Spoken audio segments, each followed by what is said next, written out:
Discover the world کے معزز دوستو، السلام علیکم۔ ناظرین اکرام، آپ نے اپنے بچپن میں کئی ایسے خیالی کرداروں کو اپنا آئیڈیل بنایا ہوگا جو اپنی بہادری اور جرأت مندی میں کافی مقبولیت رکھتے تھے۔ ان میں کچھ کردار تو صرف فرضی تصور کیے جاتے ہیں، جبکہ کچھ کردار ایسے ہیں جو تاریخ میں بہادری کی وجہ سے اپنی مثال آپ تھے۔ انہی کرداروں میں ایک نام رستم پہلوان ہے۔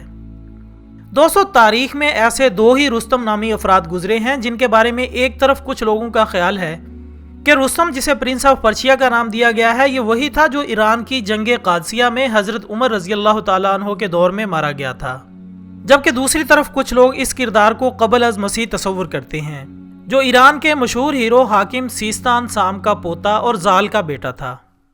اب تاریخ اور افسانے کے مکسچر کی وجہ سے اصل کردار کو پہچاننا ذرا مشکل ہو گیا ہے کہ پرنس آف پرشیا جیسے لقب پر کون سا کردار پورا اترتا ہے۔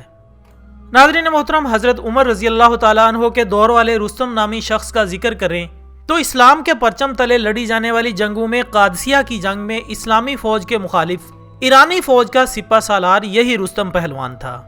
یہ جنگ مدائن کے باہر قادسیہ کے میدانوں میں لڑی گئی تھی اور اسلامی فوج کے سپہ سالار حضرت سعد رضی اللہ تعالیٰ عنہ تھے۔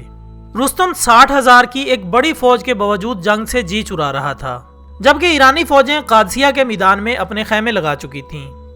اس جنگ میں مسلم مجاہدین کا دو ٹوک مطالبہ تھا کہ قبول اسلام کیا جائے یا جزیہ کی شرط کو منظور کیا جائے، اور اگر یہ منظور نہیں تو فیصلہ تلوار سے ہوگا۔ جب مصالحت کی ساری تدبیریں ناکام ہوئیں تو رستم سخت برہم ہوا اور کہنے لگا، آفتاب کی قسم، اب میں تمام عرب کو ویران کر کے چھوڑوں گا۔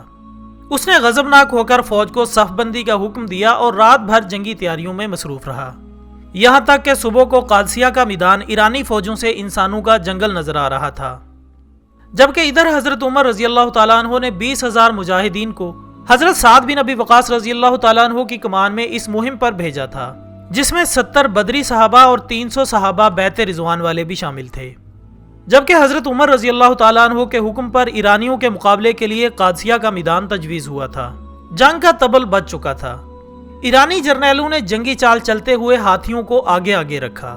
اب اس کالی بلا کا علاج مجاہدین کے پاس نہیں تھا۔ بالآخر ققار رضی اللہ تعالیٰ عنہ نامی مجاہد نے اس کا توڑ دریافت کیا، اونٹوں پر سیاہ جھول ڈال کر سامنے لائے، پھر دو اور ساتھیوں کو ساتھ لے کر حضرت ققار رضی اللہ تعالیٰ عنہ نے ہاتھیوں کے سونڈوں پر حملے شروع کر دیے۔ اب ہاتھی چنگھاڑتے ہوئے واپس اپنی ہی فوج کو روندنے لگے۔ ققار رضی اللہ تعالیٰ عنہ نے جیسے ہی سفید ہاتھی کی سونڈ کاٹی تو وہ واپس بھاگا۔ باقی سارے ہاتھی بھی اس کے پیچھے اپنی ہی صفوں کو کچلتے چلے گئے۔ 3 دن کی مسلسل جنگ میں 20 مجاہد شہید ہو چکے تھے اور ایرانی مقتولین کا تو کوئی شمار ہی نہیں تھا۔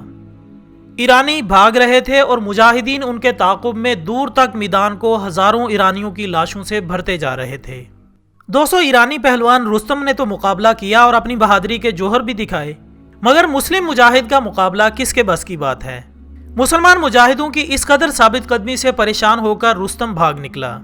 ایک مجاہد نے پیچھا کیا، یہاں تک کہ سامنے ایک نہر آ گئی۔ رستم نے اس میں چھلانگ لگا دی تاکہ کسی طرح مسلم جہادیوں سے جان بچائے، مگر حلال بن علقمہ رضی اللہ تعالیٰ عنہ نے بھی اس کے پیچھے نہر میں چھلانگ لگا دی اور رستم کو ٹانگوں سے پکڑ کر نہر سے باہر کھینچ لایا۔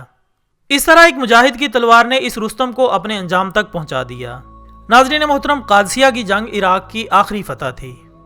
عراق عرب کا حصہ تھا، مگر ایک عرصے تک اس پر ایران حکومت کرتا آ رہا تھا۔ اس کے بارے میں حضرت عمر رضی اللہ تعالیٰ عنہ کی خواہش ایران فتح کرنے کی نہیں تھی۔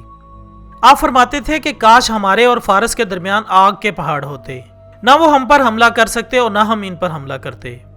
مگر ایرانی مغرور بادشاہ نے آپ صلی اللہ علیہ وآلہ وسلم کا خط نہایت غصے اور بے ادبی سے پھاڑ دیا تھا۔ آپ صلی اللہ علیہ وآلہ وسلم نے فرمایا تھا کہ اس نے ہمارا مکتوب گرامی ہی نہیں پھاڑا بلکہ اپنا ملک پارا پارا کر دیا ہے۔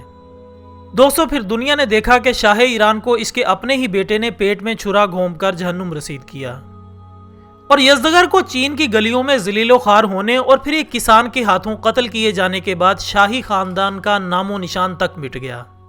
نہ رستم رہا، نہ ایرانی غرور، اور پرچم اسلام عرب سے بڑھ کر عجم بلکہ پورے عالم پر لہرانے لگا۔ اسی طرح اگر قبل از مسیح والے رستم کا ذکر کیا جائے تو اس کے دور کے متعلق مورخین کا خیال ہے کہ یہ دور 129 قبل از مسیح تھا۔ اس کی ماں کا نام ردابہ تھا جو کہ کابل کے بادشاہ محراب کی بیٹی تھی۔ جبکہ اس کی طاقت اور شجاعت کے کارنامے ایران اور توران کی لڑائیوں سے تعلق رکھتے ہیں۔ اس نے تورانی بادشاہ کو بار بار اپنی بہادری سے شکست دی اور کیانی خاندان کے بانی کو ایران کے تخت پر لا بٹھایا۔ اس نے اپنے مشہور گھوڑے پر سوار ہو کر ازدنگ دیو اور دیوسپید کو قتل کر کے ان کے علاقے کو فتح یاب کیا۔ ویسے تو دیوسپید اور ازدنگ دیو کی لڑائیاں زیادہ تر افسانوی ہی لگتی ہیں، جس میں حقیقت کا کوئی پہلو کم ہی نظر آتا ہے، لیکن کہا جاتا ہے کہ واقعی ایسی لڑائیاں ماضی میں ہو چکی ہیں، کیونکہ تاریخ کے مطابق تورانی بادشاہ سے جنگ کے دوران اس کا بہادر بیٹا سہراب بھی اسی کے ہاتھوں قتل ہوا تھا۔ تو یہاں سے یہ اندازہ لگایا جا سکتا ہے کہ جو شخص اپنے بہادر بیٹے کو اپنے ہاتھوں سے مار سکتا ہے، اس کے لیے یہ لڑائیاں کیا حیثیت رکھتی ہوں گی۔ اگر اس کے آخری وقت کی بات کریں تو کہا جاتا ہے کہ اسی طرح یہ رستم بہادری کے جوہر دکھاتے ہوئے کچھ عرصے بعد ایک گڑھے میں گر کر ہلاک ہو گیا تھا جو اس کے بھائی نے کھدوایا تھا۔